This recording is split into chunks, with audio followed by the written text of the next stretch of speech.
नमस्कार, क्विकभ्यू कोभिड-19 परीक्षण आफै कसरी प्रयोग गर्ने? आफ्ना हातहरू धुनुहोस् र सुरु गर्नुअघि हातहरू सुक्खा छन् भनी सुनिश्चित गर्नुहोस्।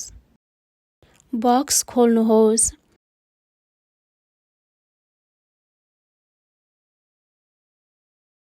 तपाईको परीक्षण किटमा दुईटा परीक्षणहरू छन्।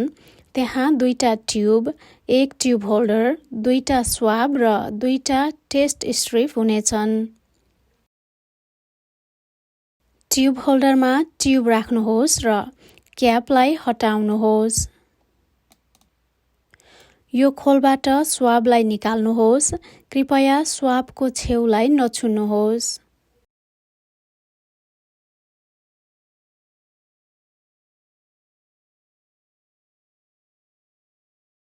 यो स्वाब बिस्तारै नाकको प्वालमा घुसाउनुहोस्। आफ्नो नाकको भित्री भाग वरिपरि स्वाबलाई कम्तीमा 4 पटक गोलो आकारमा घुमाउनुहोस्। तपाईको अर्को नाकको प्वालमा पनि यो दोहोर्याउनुहोस्।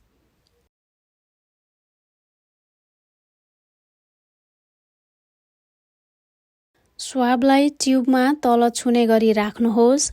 यसलाई तरलमा 4 पटक हल्लाउनुहोस्।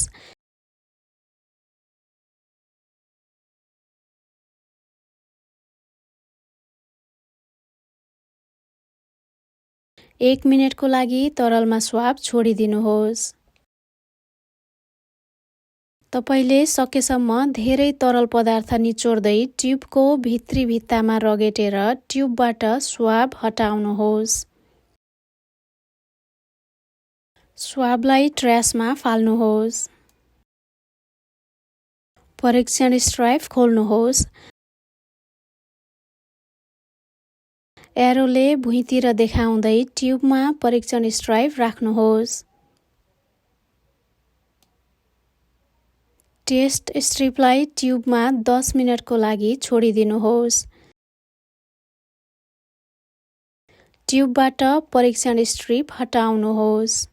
नेगेटिभ परीक्षण नतिजा आयो भने यसको मतलब तपाईलाई कोभिड लागेको छैन भन्ने हो र यसले नीलो रेखा मात्र देखाउनेछ र गुलाबी या पिङ्क रेखा हुँदैन।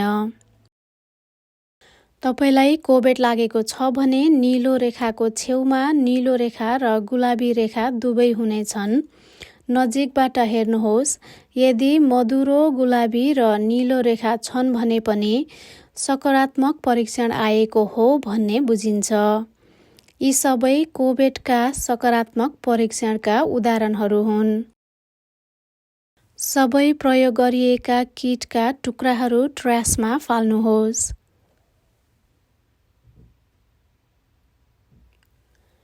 यदि तपाईको परीक्षण सकारात्मक आयो भने कृपया USARI-लाई 802-655-1963 मा, अफ्रिकी सङ्घको कार्यालयमा 802-985-3106 वा 211 मा कल गर्नुहोस्। धन्यवाद।